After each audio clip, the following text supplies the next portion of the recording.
గురుగారు, పరమేశ్వరుడి అంశతో హనుమంతుడు ఆవిర్భవించాడు.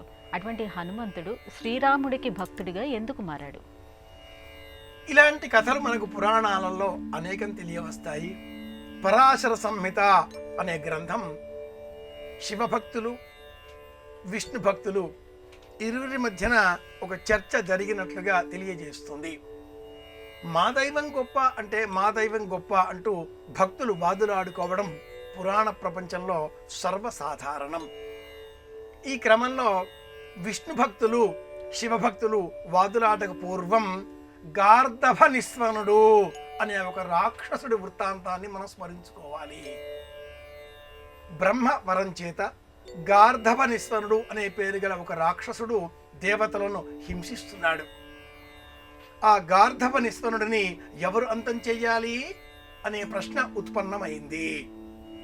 అందులో ఘటం భింద్యాత్ పటం ఛింద్యాత్ కుర్యాద్ వా గార్ధభస్వరం ఏనకేనాప్యుపాయేన ప్రసిద్ధో పురుషం భవేత్ అనేటటువంటి శ్లోకాన్ని కూడా ఈ గ్రంథం చెబుతుంది. బిందెలు విసిరివేయాలి, చెంబులు విసిరివేయాలి, కాగితాలు చింపివేయాలి, పెద్దగా గాడిద వలె ఓండ్ర పెట్టాలి, ఏం చేసినా పేరు తెచ్చుకోవాలి, ప్రసిద్ధుడు కావాలి అనే ప్రయత్నాన్ని ఈ నీతి శ్లోకం ద్వారా పెద్దలు మనం చెబుతూ ఉంటారు. అలా పెద్ద స్వనంతో కంఠంతో అందరినీ బెదిరించేటటువంటి వాడు గార్ధపని స్వనుడు. విష్ణు శివ భక్తులలో ఇతడిని ఎవరు సంహరిస్తారో అలాంటి వారికి రెండవ వారు దాస్యం చెయ్యాలి అనే ఒప్పందం భక్తుల మధ్య కుదిరింది.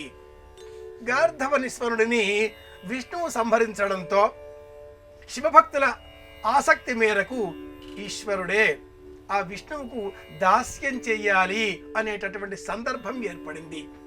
దాస్య భక్తికి తార్కాణంగా ఆ విష్ణువు రామావతారం ధరించినప్పుడు వానర నర అన్న శబ్దాలు మినహాయించి మిగతా సమస్త జీవకోటి ద్వారా మరణం లేకుండా వరం పొందిన ఆ రావణుడిని సంహరించాలి అంటే నరుడిగా రాముడు, వానర రూపంలో ఆంజనేయుల వారు రాక్షస సంహారం కోసం జన్మించవలసినటువంటి సందర్భం ఏర్పడినప్పుడు ఆంజనేయుడిగా ఆంజనేయుడి యొక్క సహస్రనామావళిలో ఒక నామం ఉంది.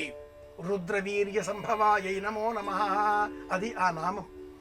అలా వాయుపుత్రుడిగా, కేసరి సుతుడిగా, అంజనీ కుమారుడిగా, సుందరుడిగా హనుమంతుల వారు జన్మించారు.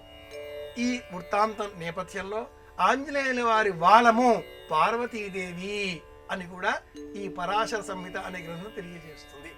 పార్వతీ పరమేశ్వరులు శివపార్వతులు అర్ధనారీశ్వర స్వరూపం కనుక శివలింగం పార్వతి, శివలింగం కింద ఉండే పానవట్టం పార్వతి, శివలింగం శివుడు. అలాగే ఆంజనేయుడు శివుడు, ఆంజనేయుడు వాలము పార్వతీదేవి. హనుమద్వాల పూజ అన్న పేరిట ఆ తోకకు 24 బొట్లు పెట్టి పార్వతీదేవిని స్తోత్రం చేయడం కూడా నేటికి సంప్రదాయంలో చెప్పబడ్డ విషయం. ఆంజనేయ స్వామి వారి యొక్క వివిధ రూపాలను అంటే దాసాంజనేయుడు, ప్రసన్నాంజనేయుడు, వీరాంజనేయుడు, వివిధ రూపాలలో ఉండేటటువంటి పంచముఖ ఆంజనేయుడు, షోడశ హస్త ఆంజనేయుడు, ద్వాత్రింశద్భుజముల ఆంజనేయుడు అంటే 32 చేతులతో ఉండే ఆంజనేయుడు, నవావతార ఆంజనేయుడు, ఈ విధంగా ఉండే 9 రూపాల ఆంజనేయ రూపాలను మనం పరాశర సంహిత అన్న గ్రంథంలో చూడవచ్చు. నేటికి ఎక్కడ మనకు ఏ కోతి వానరం కనిపించినా కూడా ఆంజనేయ స్వామి అని మనం నమస్కారం చేస్తూ ఉంటాం కదా. ఇది నేపథ్యం.